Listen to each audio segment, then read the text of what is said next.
मानचित्र का मतलब क्या है? कवि सर्वेश्वर दयाल सक्सेना की मशहूर कविता की बाबत कहें तो देश कागज़ पर बना नक्शा नहीं होता। फिर नक्शा होता क्या है? नक्शा पहचान है। दुनिया में हमारी कतरन कितनी है उसकी निशानी है। एक तरह से कहा जाए तो दुनिया में हमारी सेल्फी। मध्य युग में जब सरहदें पक्की होने लगी, नक्शे का महत्व भी पक्का होने लगा। अंग्रेजी में इसके लिए कहा गया व्हेन बाउंड्रीज बिकम बॉर्डर्स, क्योंकि बहुत वक्त तक तो दुनिया के बहुत सारे हिस्से पर किसी का दावा नहीं था। जब दावा हुआ और बढ़ने लगा तो नक्शे के साथ राष्ट्रीयता, क्षेत्रीय संप्रभुता और पहचान भी जुड़ गई। इसीलिए 20वीं सदी के बाद मानचित्र का सवाल सीधे सीधे ज़मीन से जुड़ गया। इस पर कोई भी हस्तक्षेप यानी देश की शान में गुस्ताखी। आज मानचित्र पर इतना ज्ञान क्यों? क्योंकि चीन ने नया नक्शा निकाला है जिसमें हमारे प्रदेश, अरुणाचल प्रदेश, अक्साई चिन का इलाका, ताइवान और विवादित दक्षिण चीन सागर के हिस्से हैं। चीन के हिसाब से ये हिस्से उसके हैं। ब्रिक्स में जब प्रधानमंत्री नरेंद्र मोदी और चीन के राष्ट्रपति मिले तो कहा गया कि लद्दाख सीमा विवाद का हल निकलेगा। G20 के लिए भी शी जिनपिंग को भारत आना है। लेकिन आज इस नक्शे से तो लगता है कि चीन की मंशा कुछ और है। इसीलिए आज दिन की बड़ी खबर में बात करेंगे चीन और भारत के बीच सीमा को लेकर क्या संघर्ष है, चीन ऐसी हरकतें करता क्यों है, क्या इसका संबंध दुनिया में भारत के कद बढ़ने से है या कुछ और वजह है। नमस्कार, सौरभ द्विवेदी नाम है हमारा और आप देखना शुरू कर चुके हैं लल्लन टॉप शो। एक मैप चीन ने जारी किया, 2023 का कथित स्टैंडर्ड मैप, और चीन ने इसमें की है कारस्तानी। लद्दाख के कुछ हिस्सों को अपने इलाके में दिखाया है और अरुणाचल प्रदेश तो वो पूरा ही हजम कर गया अपने नक्शे में। चाइनीज़ कम्युनिस्ट पार्टी के मुखपत्र ग्लोबल टाइम्स ने सोशल मीडिया वेबसाइट एक्स पर यह गुस्ताखी शाया भी की। जाहिर है भारत को इस पर आपत्ति है। अब ये क्रम एक परंपरा सा बनता जा रहा है। चीन हिंदुस्तान में ज़मीनी घुसपैठ तो करता ही रहा है, जिसका जवाब कभी सेना तो कभी डिप्लोमेसी से दिया जाता है। लेकिन इसके साथ साथ वो एक मनोवैज्ञानिक दबाव बनाने के लिए समय समय पर नक्शे और जगहों के नए नाम भी जारी करता रहता है। इसी साल अप्रैल के पहले हफ्ते में खबर आई थी कि चीन ने अपने नए शहरों की स्टैंडर्डाइज्ड लिस्ट में अरुणाचल प्रदेश की 11 जगहों का भी नाम जोड़ लिया। ये नाम तिब्बती, चीनी और पिन इन लिपि में रखे गए थे। तब भी भारत की प्रेस और सरकार दोनों ने चीन की आलोचना की थी। आप कैलेंडर पलटते हुए पीछे जाते जाएंगे तो आपको इन कथित स्टैंडर्ड नामों के और भी उदाहरण मिलते जाएंगे और भारत की ओर से जताया गया विरोध भी। इतना तो दर्शक जानते ही हैं कि चीन ने तिब्बत पर कब्जा कर रखा है और उसका नया नाम रखा है शिजांग। लेकिन शिजांग भर से चीन का पेट भरा नहीं। उसका कहना है कि अरुणाचल प्रदेश का 90,000 वर्ग किलोमीटर इलाका दरअसल दक्षिणी तिब्बत है, जिसे वो जंगनान कहता है, और इसी लॉजिक से चीन जंगनान पर भी हक जताता है।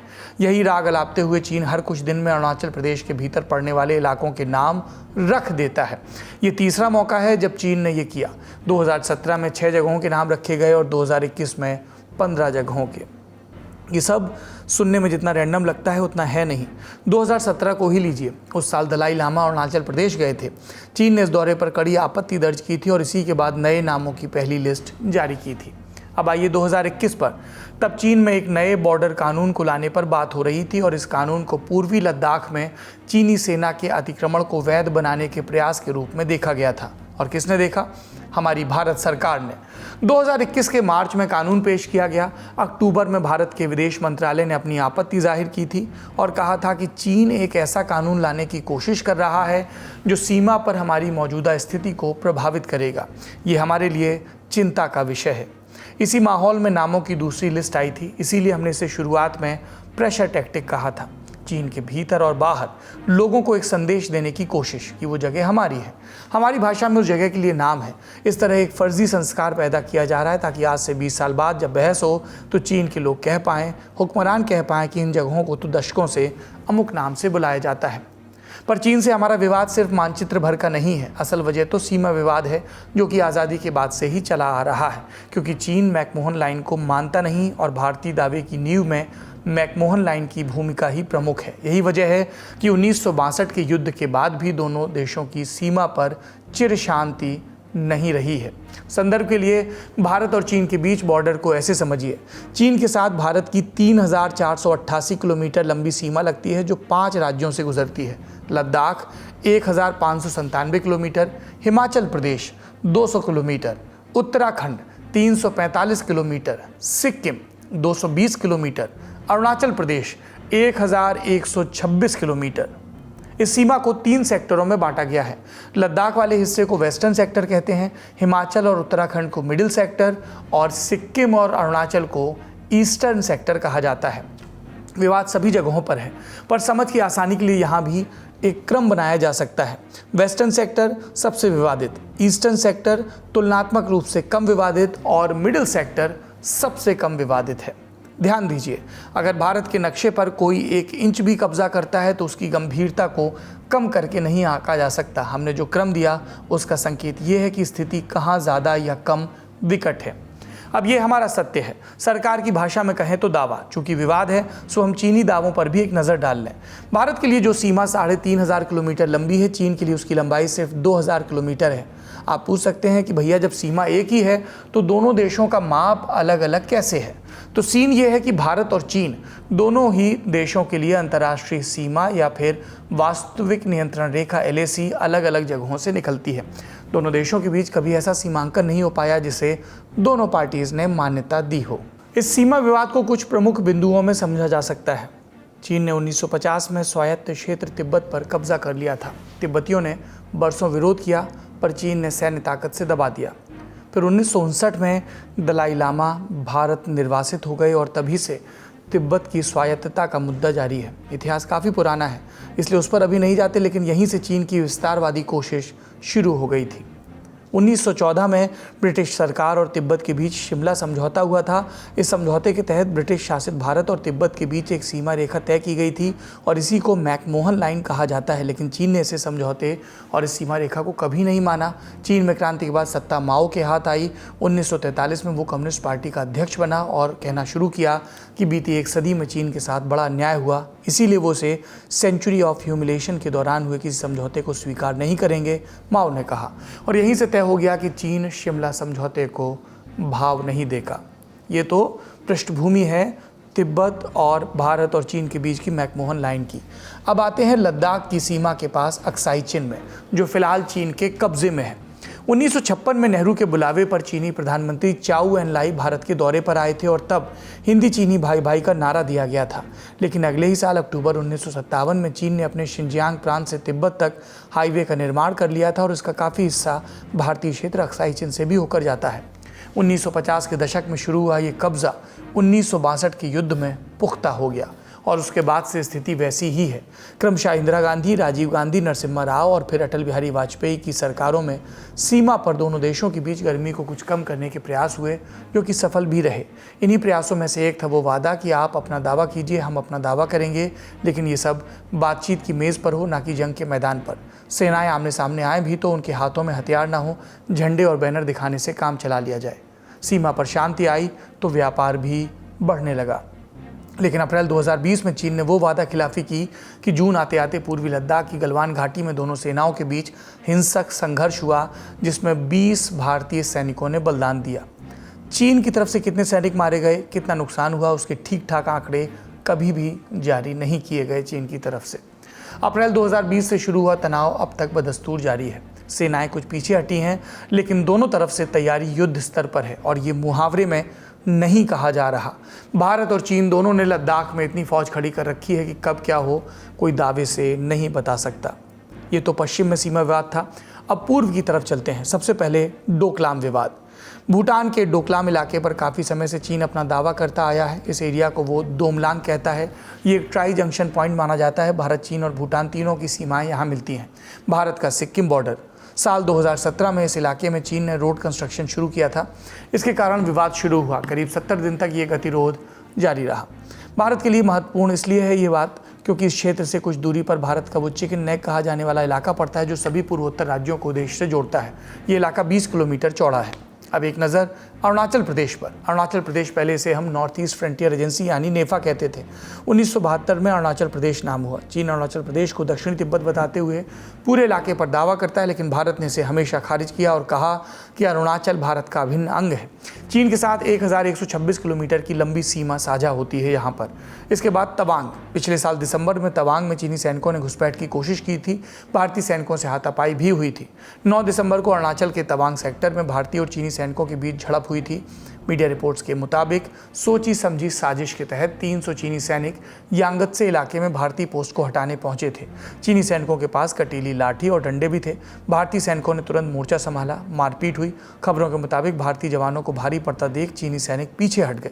इस झड़प में 6 भारतीय जवान घायल हुए। चीन की तरफ से हमेशा की तरह कोई आंकड़ा नहीं आया, पर बताया जा रहा है कि बड़ी संख्या में पीएलए के जवान, चीन की कम्युनिस्ट पार्टी की आर्मी के जवान, जी चीन की अपनी कोई राष्ट्रीय सेना नहीं है, उनकी सेना कम्युनिस्ट पार्टी की वफादार सेना है। इसके कई जवान जख्मी हुए थे, ये खबर आई थी। 1962 के युद्ध पर फिर लौटे हैं तो चीन ने अरुणाचल के कई हिस्सों पर कब्जा कर लिया था और इसके बाद समय समय पर अलग अलग इलाकों में विवाद जारी रहा है। पिछले नवंबर में अमेरिकी रक्षा मंत्रालय का मुख्यालय पेंटागन, इसने दावा किया था कि चीन एलएसी के करीब 4.5 किलोमीटर अंदर घुसकर यहां लगभग 100 घरों वाला गांव बसा चुका है। हालांकि इंडिया टुडे की एक रिपोर्ट के मुताबिक सुबनसिरी नाम के जिस इलाके में ये गाँव बनाया गया, वहाँ चीन ने 6 दशक पहले ही कब्जा कर लिया था। अरुणाचल प्रदेश से बीजेपी के सांसद तापिर गाओ भी इस बात को दोहरा चुके हैं। जनवरी 2021 में न्यूज एजेंसी एएनआई से बात करते हुए तापिर ने कहा कि चीन 1980 से सीमावर्ती इलाकों में कब्जा करता आ रहा है। तापिर ने इसके लिए पूर्व की सरकारों को दोषी ठहराया था, पर सत्य ये भी है कि 2014 में बीजेपी की सरकार आने के बाद भी चीन की सीमा पर ज़रूरत से ज़्यादा बवाल देखा जा चुका है। और दूसरी तरफ क्या होता है, बैठ के विवाद सुलझाने के वादे। लद्दाख हो या अरुणाचल प्रदेश, दोनों देश सीमा पर तनाव कम करने की बात करते रहे हैं। हालांकि चीन के एक्शन उसकी बातों से मैच नहीं करते, लेकिन भारत और चीन के बीच एनएसए स्तर से लेकर राष्ट्राध्यक्षों तक की बैठक हो चुकी है और सवाल ये कि इन बैठकों और बातचीतों से अब तक हासिल क्या हुआ। गलवान को लेकर सरकार कहती रही है कि चीन ने भारत की ज़मीन का एक भी टुकड़ा नहीं लिया, पर क्या स्टेटस को एंटी स्थापित हो पाया, यानी क्या 2020 की झड़प से पहले की स्थिति वापस लौटी। हम मानचित्र पर लड़ाई लड़ते रहेंगे, पर ज़मीन पर हकीकत क्या है। विपक्ष भी इसको लेकर सरकार पर हमलावर रहा।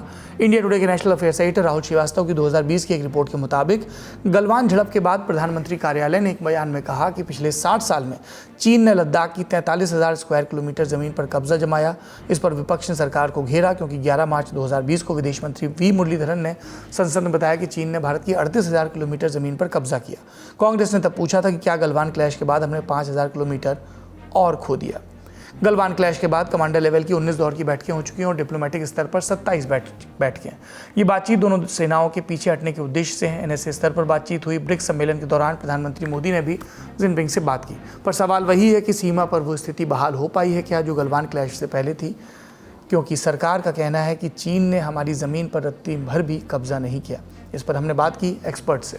अभी तक चौथे साल में हम लोग एंटर कर चुके हैं इस मिलिट्री स्टैंड ऑफ को। अभी तक कुछ मुद्दों, हालांकि कुछ मुद्दों पे कुछ फ्रिक्शन पॉइंट्स है, उसमें जाके रिजोल्यूशन हुआ है, सॉल्व किया है।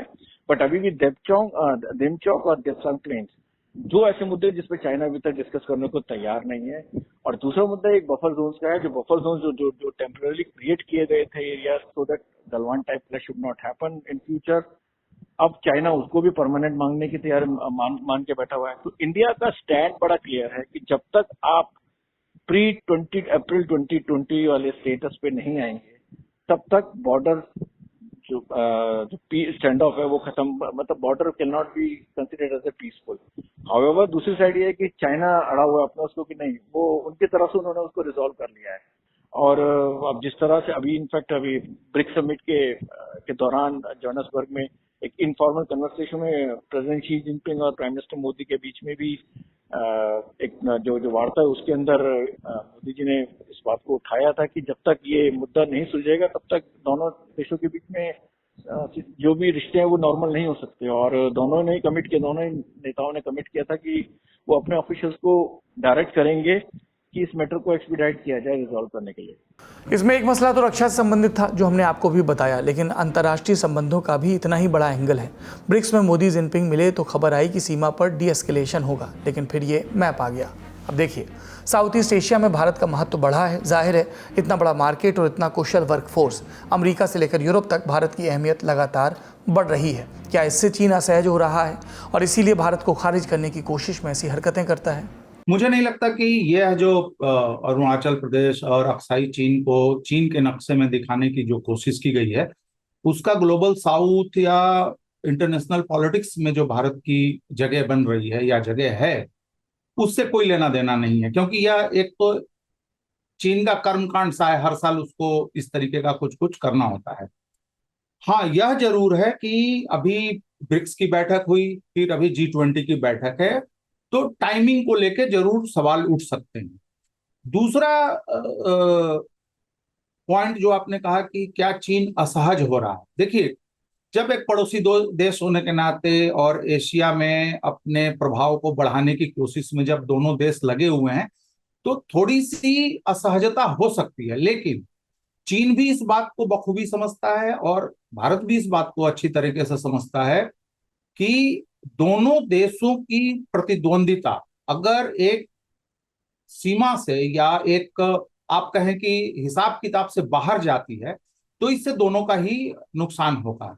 तो मुझे लगता है कि अगर चीन असहज भी है, भारत में भी इस तरीके की बात आती है कि अरे चीन के साथ जो लोग दोस्ती या समझौते की बात करते हैं वो कहीं ना कहीं, क्योंकि चीन आगे बढ़ेगा तो भारत को दिक्कत होगी। तो मुझे लगता है कि चीन और भारत दोनों ही देशों को और उनके लोगों को इस तरीके की मानसिकता से उबरने की जरूरत है, और हमें कोशिश करनी चाहिए। भाई, आप पड़ोसी हैं, आप अपना भूगोल तो बदल नहीं सकते, इसी के साथ हमें जमाने तक रहना है। तो मुझे लगता है कि अगर ऐसा है, कोई असहजता है चीन के मन में या हमारे यहाँ की, उसको दुरुस्त करने की जरूरत है। जब भी चीन और भारत के संबंधों की बात आती है, 3 ग्रुपिंग्स को देखना जरूरी है: शंघाई सहयोग संगठन यानी SCO, ब्रिक्स और RIC, जिसमें रूस, भारत और चीन के बीच मंत्री स्तर की बातचीत होती है। अब तीनों ही समूहों में चीन का प्रभुत्व है, उसका सबसे बड़ा कारण है अर्थव्यवस्था। अंतर्राष्ट्रीय संबंधों के जानकारों का मानना है कि इन समूहों में रहना हमारे लिए घाटे का सौदा है। पॉलिटिकल साइंटिस्ट और इंडियन एक्सप्रेस में कंट्रीब्यूटिंग एडिटर प्रताप भानु मेहता ने तो ब्रिक्स के लिए यहाँ तक लिखा कि शायद ही दुनिया में कोई और ऐसी ग्रुपिंग हो जिसमें आकांक्षाओं और असलियत के बीच इतना फर्क हो। ब्रिक्स के विस्तार के लिए दलील दी जाती है कि एक संतुलित वैश्विक व्यवस्था बने, पर यहाँ जो कहा जा रहा नहीं है वो ये कि किसके खिलाफ संतुलन बने और किसके लिए संतुलन बनाना है। ब्रिक्स हमेशा ही एक चुनौतीपूर्ण समूह रहेगा, क्योंकि इसमें एकजुट रहने के लिए कुछ भी मौलिक नहीं है। पश्चिम को संतुलित करने की अस्पष्ट इच्छा की नींव पर यह समूह बन तो गया, पर पश्चिम को संतुलित करना और चीन को संतुलित करना बराबर की चिंता का विषय है। कई एजेंडों में तो चीन ही समाधान में बाधक है, जैसे कॉमन करेंसी का मसला। तो हमने जानकारों से समझना चाहा कि ऐसे में चीन के साथ किसी भी ग्रुपिंग में होना हमारे लिए फायदे का सौदा है या नुकसान का। यह एक समझदारी बन सकती है कि चूंकि चीन एक बड़ी आर्थिक शक्ति है तो उसका वर्चस्व अधिक होगा या उसका प्रभाव होगा, लेकिन इस तथ्य को हमें नहीं भूलना चाहिए कि इन सारे फोरम्स में इनको बनाने में भारत भी संस्थापक सदस्य की भूमिका में है, तो हमारा महत्व कतई कहीं से भी कम नहीं हो जाता। एक दूसरी चीज कि जो इन संगठनों में जो बहुत सारे देश हैं, जैसे मान लीजिए कि ब्रिक्स को ही लें, तो ऐसा नहीं, ब्रिक्स में कोई भी ऐसा देश नहीं है जिसके साथ हमारे संबंध अच्छे ना हो। इवन जो कि नए सदस्यों को लाया गया है उनसे भी बहुत हमारे अच्छे संबंध है। यहाँ तक कि ये जो यूनाइटेड अरब अमीरात और सऊदी अरब के साथ तो जमाने से हम तेल खरीद रहे हैं, उनके साथ तो एक स्ट्रेटेजिक अंडरस्टैंडिंग है हमारी। रूस, जैसा कि भारत के प्रधानमंत्री कह चुके हैं बार बार कि दुनिया जानती है कि रूस और भारत बहुत पुराने दोस्त हैं, तो रूस को लेके भी हमें कोई गलतफहमी नहीं होनी चाहिए। अगर चीन या कोई भी एक देश या दो देश अगर कोई आपस में उसमें खेमेबाजी कर लें या अपने निर्णयों को, अपनी समझ को थोपने या लादने की कोशिश करें, तो कोई भी संगठन, सिर्फ ब्रिक्स की बात नहीं है, आप देख रहे हैं यूनाइटेड नेशन की क्या हालत हो गई, सिक्योरिटी काउंसिल की। वहां 5 देशों के पास वीटो पावर है, आपस के झगड़े झंझट ने आज सुरक्षा परिषद को बिना किसी काम का नहीं रहने दिया है। तो अगर चीन या कोई एक देश या दो देश मिलकर अगर ब्रिक्स को या SCO को अगर डोमिनेट करने की कोशिश करेंगे, तो हमारे नफा नुकसान की बात तो बहुत बाद की बात है, वो संगठन ही किसी काम का नहीं रहेगा। 2010 के बाद से 2020 के बीच में चाइना से हमारे बहुत सारे कन्फ्रंटेशंस हुए हैं LAC पर, 2013-14 में डेप्सांग पर, उसके बाद 2017 में डोकलाम पर और 2020 में गलवान हुआ है जिसमें भारतीयों की जान भी गई थी। उसके बाद से हमारा जो स्ट्रेटेजिक ट्रस्ट है चाइना से वो बिल्कुल ख़त्म हो चुका है, और इस बात को अलग अलग प्लेटफॉर्म्स पे भारत के, चाहे वो अजीत डोभाल हों, चाहे वो S जयशंकर हों, प्राइम मिनिस्टर, सब लोगों ने इस बात को कई बार रिटरेट किया है। अब यहाँ पर बात आती है कि चाइना से हमें डी रिस्क करना है। एक बात जो हमें कोविड ने भी समझाई थी वो ये कि हमारे को हमेशा अपने ट्रेड को डाइवर्सिफाई करके रखना चाहिए। इनफैक्ट जो वो सारा जो कॉन्सेप्ट है रेजिलियंस ऑफ सप्लाई चेन्स, वो यही है कि रेजिलियंस कहाँ से आएगी, क्योंकि हम डाइवर्सिफाई करके रखेंगे। एक ही सोर्स पे अगर फोकस करेंगे तो हम कभी भी परेशानी में आ सकते हैं, चाहे वॉर हो चाहे कोविड हो। तो हिंदुस्तान का अप्रोच क्या है, हिंदुस्तान ने ये बात को बहुत बार क्लियर किया है चाइना से कि हम लोग we can not go back to business as usual. ये अगर आप सोचें कि जैसे कि वांग यी हैं, शी जिनपिंग है, वो कहते हैं कि ठीक है ये हो गया LAC पर, लेकिन अब हम इसको साइड में करके इस पे बातें करते रहेंगे और बाकी ट्रेड रिलेशंस वैसे ही बना के रखें। उसी पे भारत का जवाब होता है कि it can not be trade as usual. तो हम जो ऑलरेडी है उसको तो हम नहीं अचानक रोक सकते, जो ऑलरेडी जो मैन्युफैक्चरिंग और उसके साइकिल्स हैं उनको तो हम नहीं रोक सकते, लेकिन हम आगे आने वाले इन्वेस्टमेंट्स में डेफिनेटली वो रेजिलियंस बना के रखना चाहेंगे, चाहे वो बैटरीज की बात हो चाहे वो और चीज़ों की बात हो। ये अप्रोच है भारत का, तो डेफिनेटली थोड़ा सा पेनफुल है ये, लेकिन इन द लॉन्गर रन जितनी अंतर्राष्ट्रीय राजनीति हमें समझ आती है, चीन का एक ही मकसद दिखता है उसमें, एक बाईपोलर दुनिया बनाने के रास्ते पर। बाईपोलर यानी ताकत के दो केंद्र। कौन दो? एक तो अमेरिका, यथास्थिति के हिसाब से दूसरे नंबर पर है चीन। चीन इस व्यवस्था के साथ सहज है, हालांकि भारत समेत और देशों की कवायद है कि ताकत के कई केंद्र हो, मल्टीपोलर वर्ल्ड हो। इसमें यूरोप अलग हो, अमेरिका अलग, रूस अलग, मिडिल ईस्ट अलग, अफ्रीका अलग और भारत भी शक्ति का एक केंद्र हो। अगर आपने सुना हो तो ब्रिक्स मीटिंग में प्रेस वार्ता के दौरान भी प्रधानमंत्री मोदी ने इस शब्द का इस्तेमाल किया था, मल्टीपोलर वर्ल्ड। हमारे और दुनिया के भविष्य के लिए एक शांतिप्रिय और सहज व्यवस्था हो सकती है, पर चीन तो चीन है, उसका कोई मिशनरी स्टैंड नहीं है। उसे ब्रितानियों की तरह दुनिया को सिविलाइज करना है, ताकत की रेस जीतनी है और इसमें भारत एक अड़ंगा मालूम पड़ सकता है। इसीलिए ये घटना है। लेकिन हमारी सरकार का चीन के लिए क्या रवैया है, ये बड़ा सवाल है। क्या सरकार केवल सांकेतिक तौर पर लाल आंखें दिखाएगी या वाकई एक बोल्ड स्टैंड लेगी? सीमा पर असल में क्या स्थिति है, क्या उसे लेकर पूरे देश को बताया जाएगा? सवाल है, जवाब आएंगे तो हम आपको बताएंगे। बाकी अब आप सुनिए आज की उम्मीद की बात।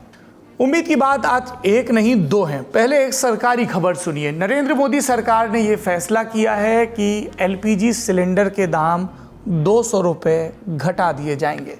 इससे लोगों का बजट कुछ बेहतर होगा, कुछ राहत की उम्मीद होगी।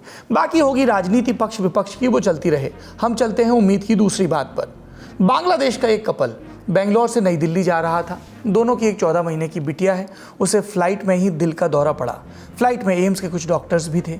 उन्होंने तुरंत बच्ची को CPR दिया, शॉक दिए। इमरजेंसी के चलते फ्लाइट को नागपुर में उतारा गया। अस्पताल ले जाने तक बच्ची को 3 दौरे पड़े, पर डॉक्टर्स की वजह से वो आज जीवित है, उसका इलाज चल रहा है। हमारे लिए doctor Navdeep Kaur, doctor Damandeep Singh, doctor Rishabh Jain और डॉक्टर ओइशिका और डॉक्टर अविशाला तक्षाक आज के हीरो हैं। हमने इन सारे डॉक्टर्स के नाम क्यों लिए?